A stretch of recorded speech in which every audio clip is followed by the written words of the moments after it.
All right. Good morning and good afternoon, and welcome to another episode of Before Coffee. We're here, we're awake, and we're ready to get on to Thursday news. How are you doing? Righty. You're alrighty. Got a story or you want any headlines? Fox News added conspiracy theories.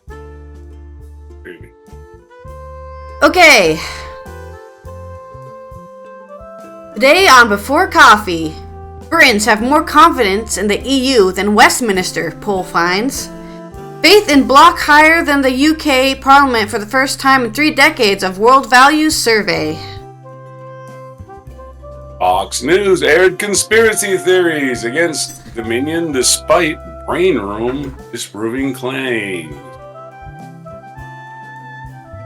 Russian man whose daughter drew anti-war pictures is detained after fleeing. Alexei Moskov has been jailed for 2 years after investigation triggered by 13-year-old's drawings. Ginny Thomas-led conservative group reportedly raised $600,000, but we don't know who from. My name is Brian, the prisoner whose treatment put Switzerland on trial. And weather, another storm is expected to bring more snow and flooding to California. And baseball season starts today on the March 30th, 2023 edition of Before Coffee.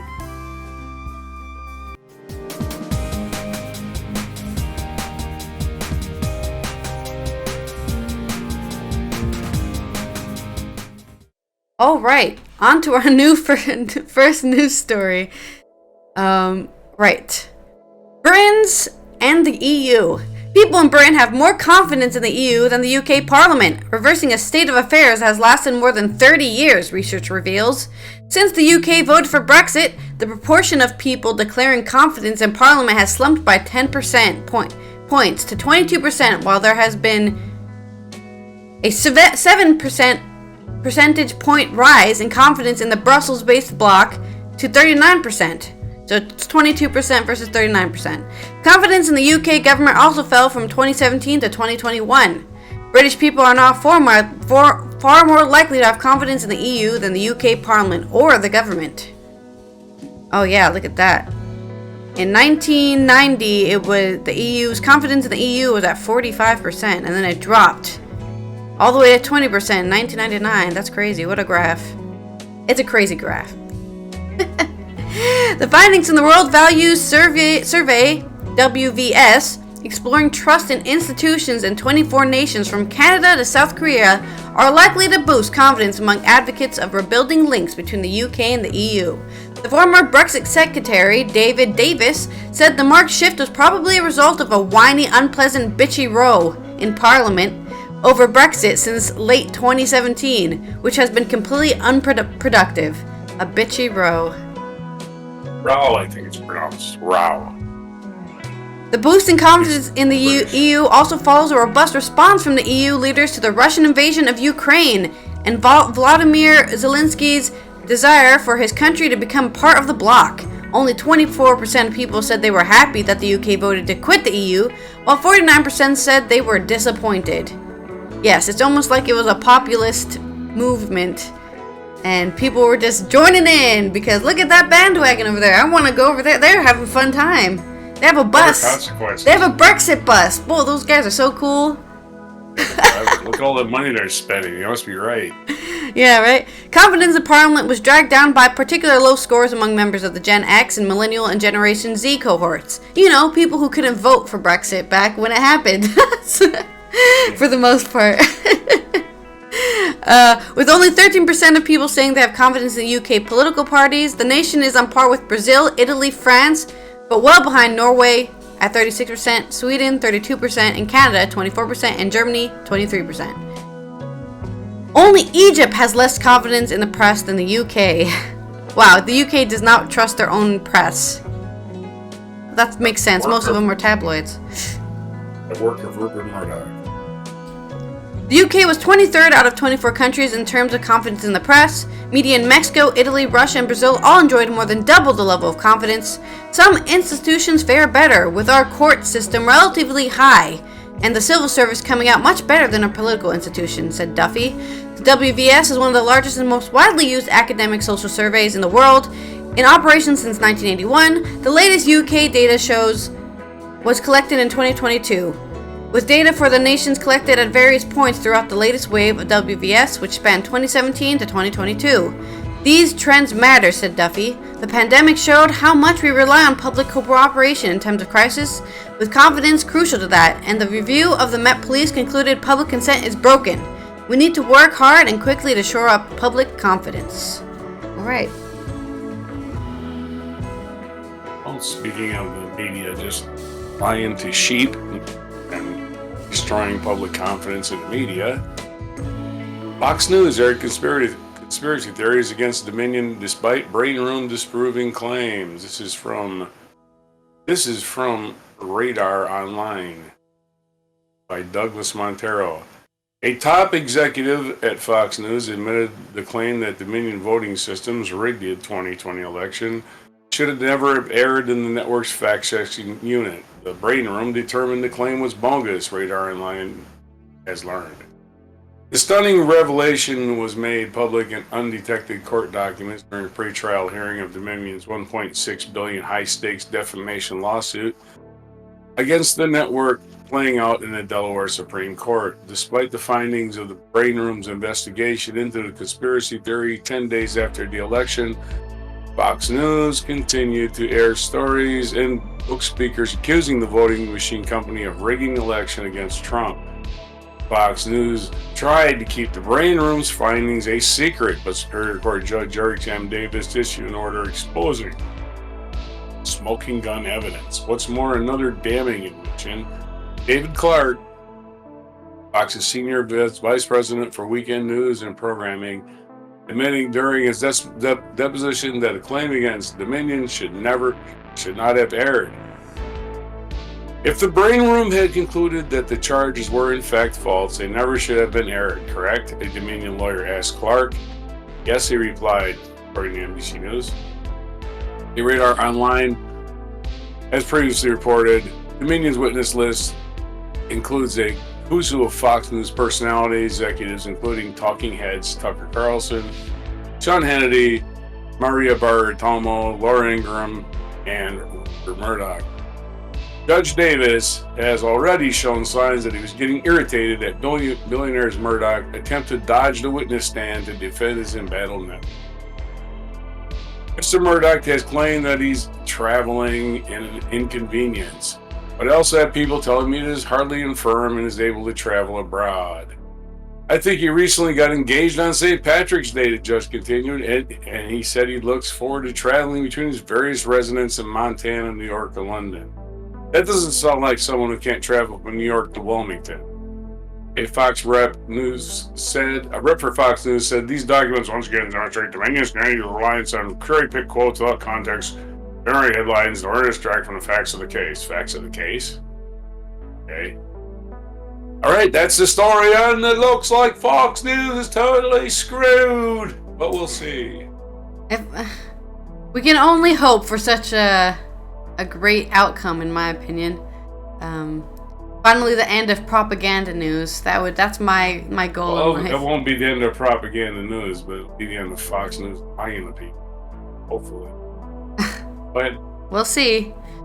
Speaking of propaganda, a Russian man who fled house arrest after being sentenced to 2 years in prison for decrediting Russia in social media posts following an investigation prompted by his daughter's anti-war drawings, has been arrested, his lawyer said. He has been detained, yes. Dmitry Zakbatov told Reuters without providing more details. Alexei Moskovyov was sentenced to 2 years in prison as punishment for his criticism of the Kremlin policies in social media posts. Police investigated him after his 13-year-old daughter, Maria, refused to participate in a patriotic class at her school and made drawings showing rockets being fired at a family standing under a Ukrainian flag, and another said, "Glory to Ukraine!" The independent Russian news outlet Soda Project reported on Thursday that the police had apprehended Moskalyov in Minsk, Belarus, citing an unnamed source. Soda reported the police had located Moskalyov via a mobile phone in the apartment he was staying in. Moskalyov and Maria have been separated since he was placed under house arrest at the start of March, and she was moved to a state-run rehabilitation center for minors, with the pair denied contact. On Wednesday, Moskalyov lawyer Vladimir Bilyenko said he had visited the shelter a day earlier, but the girl was not there. It seems that they are hiding Masha, he told Agence France Presse, referring to the girl by her diminutive name. He said a lot of supporters wanted to see her too. Bilyenko said it was difficult to predict what would happen to Maria. Moskalyov is at risk of losing parental rights in a separated trial due to begin on April 6th. The Kremlin spokesperson Dmitry Peskov on Wednesday defended the sentencing of Moskalyov, describing the father's parenting as deplorable. But in a letter published on social media, Maria called her father the bravest person in the world. I love you very much and know that you are not guilty of anything, the letter read. Everything will be okay and we will be together. You are my hero, it added. Bilyenko confirmed the authenticity of the letter. Okay, so this story is really dumb. Just keep lying. Just keep lying to everyone. Oh yeah, these people are bad. They're rehabilitation center for, that's like if I was sent to juvie because I didn't stand up for the national anthem, That's right. Like, what? Right. We're headed that way. Soon, yeah, soon.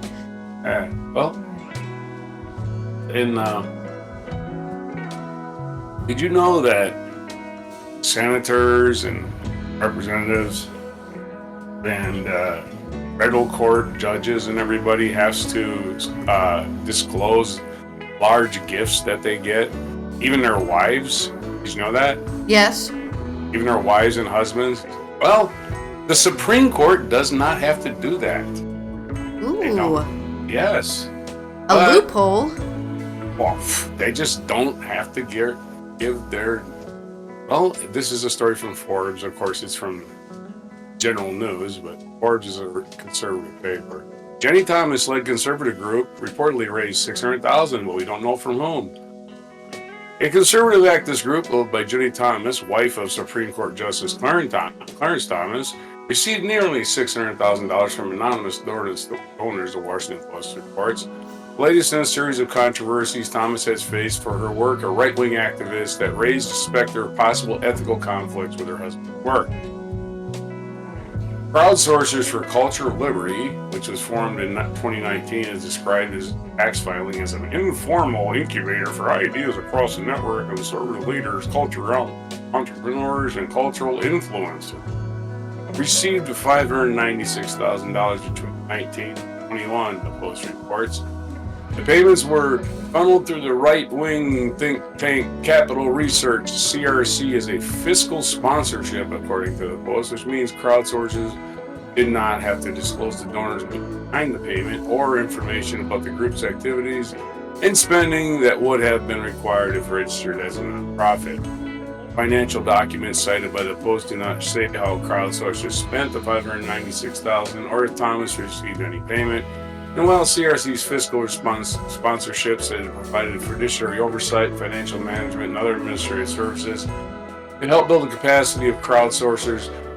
Former CRC chairman Michael Frank told the Post it had no role in raising money and sent their crowdsourcers. CRC, a self-described investigative think tank that uncovers left-wing influence campaigns, filed its own amicus brief before the Supreme Court.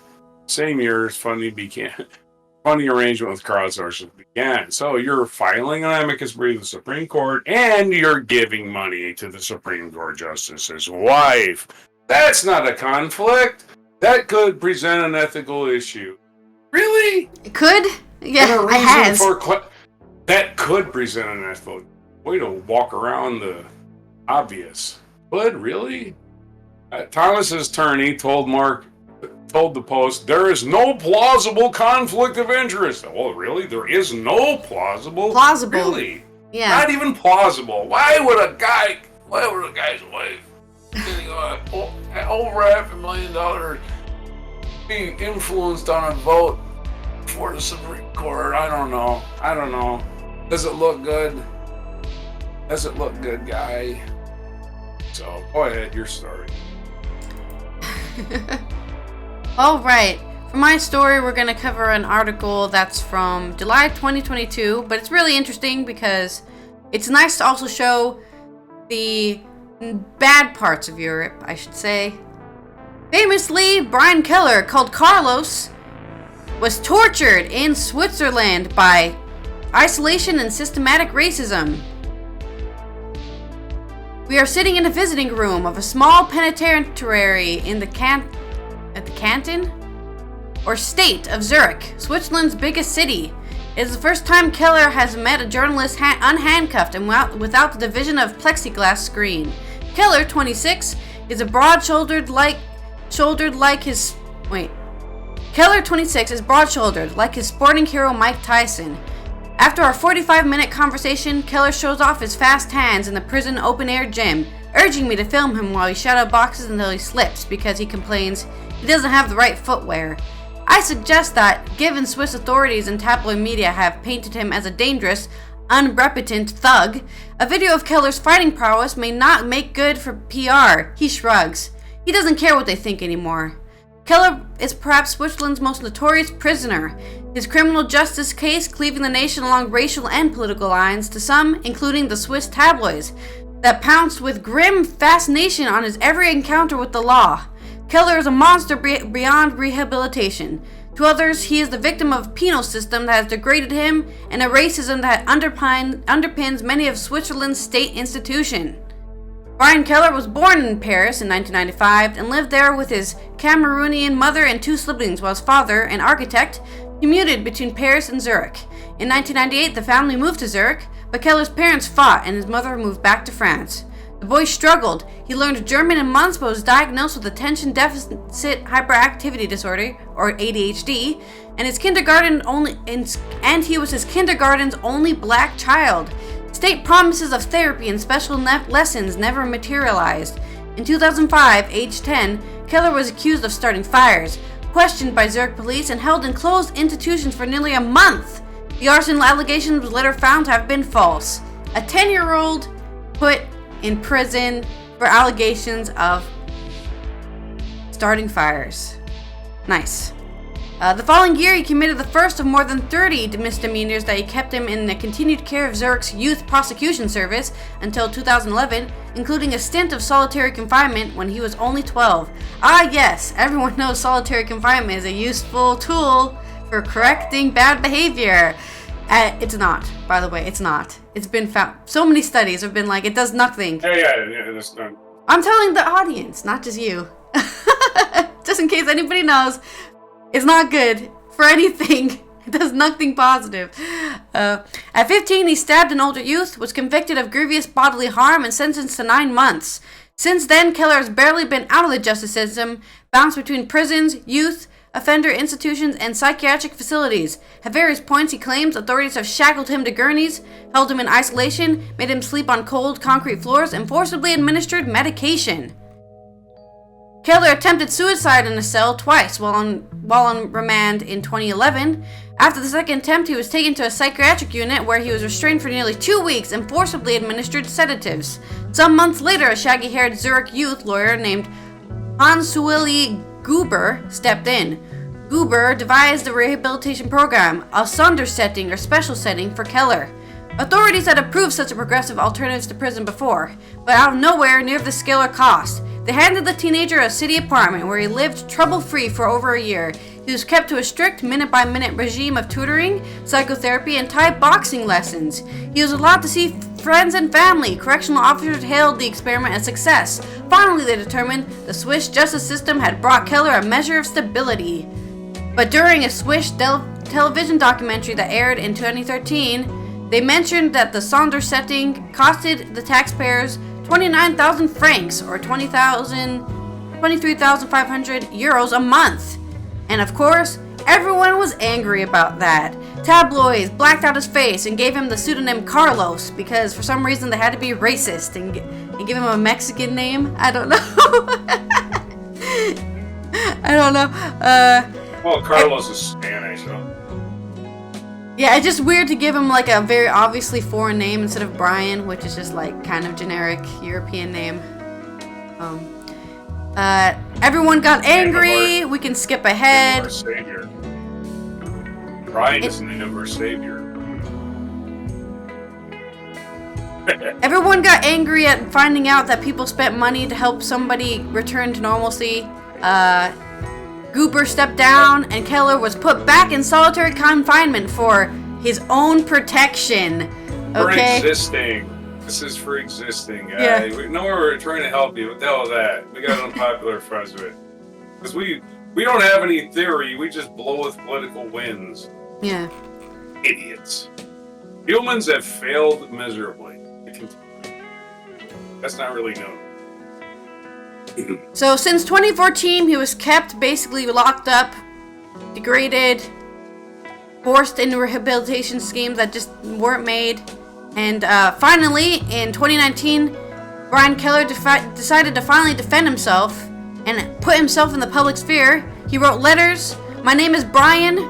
They think they were worse than animals, read the post. It gives me mad depression and hate here in solitary confinement.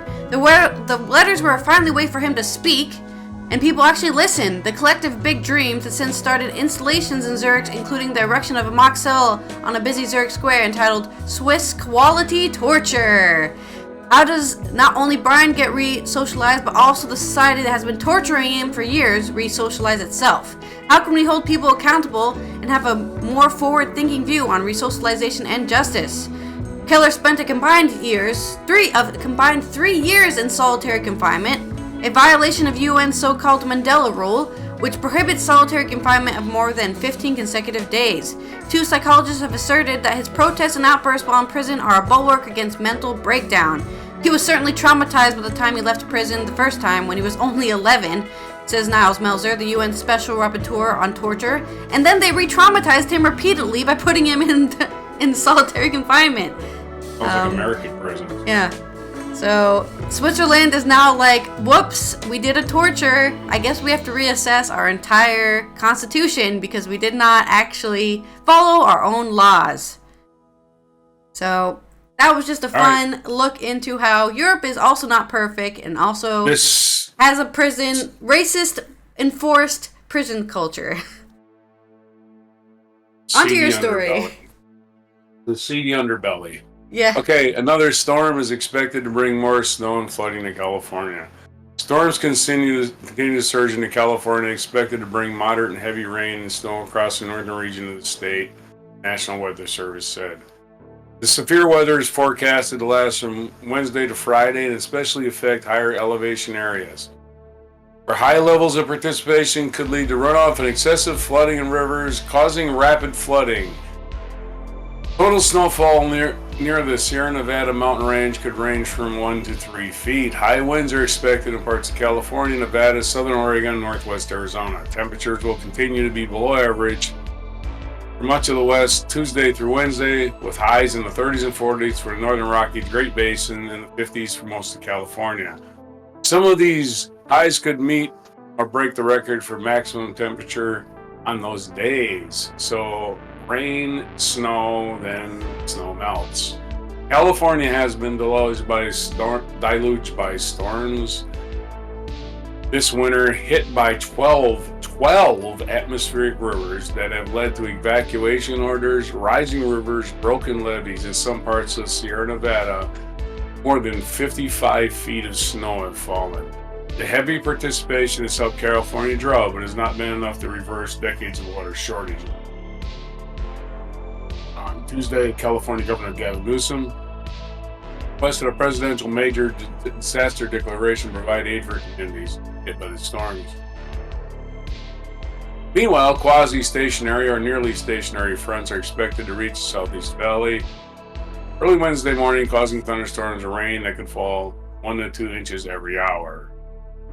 This has particularly enhanced risk of flash flooding for the Gulf coast, where Seriously, a lot of rain. That's our little update on California getting more and more and more rain and snow. Good, but also incredibly bad. Like, not even good. Not even good at all, actually. Well, it's nice to have water, but it's not nice to... Yeah, but it's all just piling up, and it's all going to run into the ocean of it. See, it's going to relieve the drought, but it isn't, and the water's shorting. But all right, in my culture news, I chose to survive. Jeremy Renner gives first interview since snowplow accident. Avengers star was left in a critical condition after snowplow crushed him.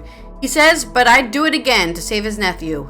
Jeremy Renner is set to give his first interview since he was critically injured in a snowplow accident in January, telling journalist Diane Sawyer he was awake through every moment and when the 7-ton machine crushed him. Jeremy Renner, the Diane Sawyer interview, A Story of Terror, Survival and Triumph, will air in the U.S. on ABC News on 6th April, ahead of the premiere of Renner's new Disney Plus series, Renovations. Renovations, that's hilarious. Sorry, that's great. Good job, marketing team, making that title. The Avengers actor is hospitalized in a critical condition with blunt chest trauma and orthopedic injuries in early January when his snowcat machine ran him over. A teaser trailer for the interview has been released, including the audio of the 911 call made to save Renner's life. The 52-year-old actor is heard moaning in the pain as people tell him to keep fighting. All of it, Renner tells Sawyer when she asked how much pain he remembers. "I was awake through every moment." Renner was trying to help his nephew free his car from the snow near his home in Lake Tahoe when the snowcat began to roll. The machine crushed the actor as he tried to stop it hitting his nephew. "I'd do it again," Renner tells Sawyer. "You'd do it again?" she asked, incredulous. "Yeah, I'd do it again, because the snowplow was going right on my nephew," Renner replies. "I see him in a pool of blood coming from his head." Renner's nephew told Sawyer in the interview, "I ran up to him. I didn't think he was alive." Sawyer reads off the list of Renner's injuries, which include the 8 ribs broken in 14 places, right knee, right ankle broken, left leg tibia broken, left ankle broken, right clavicle, right shoulder broken, face, eye socket, jaw, mandible broken, lung collapse, pierced from the rib bone, your liver, which sounds terrifying. The actor reveals that at one point he wondered, "What's my body gonna look like? And am I just gonna be a spine and a brain like a science experiment?" That's pretty funny. Renner tears up when Sawyer says, "I heard that you had in sign language. You had to say to your family, 'I'm sorry. I chose to survive. That's not gonna kill me. No way,' he says. I've lost a lot of flesh and bone in this experience, but I've been refueled and refilled with love and titanium." Almost literally, actual titanium. Yeah. The interview will also include a footage of Renner's physical therapy, including him using a knee scooter to move around. The actor has been using social media to keep his fans up to date on his progress, 2 days ago posting a video of him walking for the first time with the assistance of an anti-gravity treadmill. "When you look in the mirror, do you see a new face?" Sawyer asks, to which Renner replies, "No, I see a lucky man." What a nice story. Not so nice, but like a nice ending. He survived with all those broken bones. Hopefully he gets back on his feet. Yep. Well, he has already gone back on his feet. I mean, not just literally. All right. This day in history. Failed assassination attempt against U.S. President Ronald Reagan on this day in 1981. Injured 3. On this day in 2003, a law banning cigarette smoking in all places of employment, including restaurants, bars, went into effect in New York City. So 20 years of that. In 2002, the Queen Mother died at the age of 101. Wow. Yeah. How about that? Happy birthday to Norah Jones, born this way in 1979. Celine Dion, born in 1968. Piers Morgan, born in 1965. Eric Clapton, born in 1945. And Warren Beatty, born in 1937. So he turns a ripe old age of, what is that, 85, 86 today. 86 for Warren Beatty. You're so vain, Warren Beatty. I'll bet you think this song's about you. William, and on this day in 1867, William H. Seward, Secretary of State under U.S. President Andrew Johnson, signed the Alaska Purchase, a treaty ceding Russian North America to the United States for a price of $7.2 million. That amounted to about 2 cents per acre. Don't be surprised if Vladimir Putin wants it back. For other reasons. Oh yeah, well, it was part of the Russian Empire until 1867. The Treaty of Paris was signed in 1856, ending the Crimean War. Thank God that finally settled everything forever. Yeah, right? A Dutch painter, Vincent van Gogh, was born on this day in 1853. Gefeliciteerd, Vincent van Gogh. There you go, man. Gefeliciteerd. That's how you say happy, like, congratulations. Yeah, but you missed it. You're right in your backyard. I had to tell you this. Well, you're the guy who does this day in history, so. I'm just joking. That's enough. That's all. That's everything. All right. Well, this has been Allison from the Netherlands, celebrating the recovery of Jeremy Renner and being not very surprised about Russia imprisoning people for drawing pictures. Hope to see you tomorrow for our glorious Friday, and don't get in too much trouble out there. Okay. Mr. Roger for the United States with not a whole lot to say. Just, people stop doing stupid crap.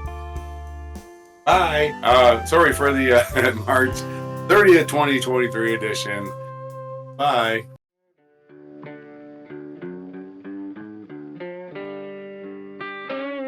Be sure to hit the like, subscribe, and notify buttons, and follow our other channels, Toxic Alley, History of Gravy, and Scratchy Old Records.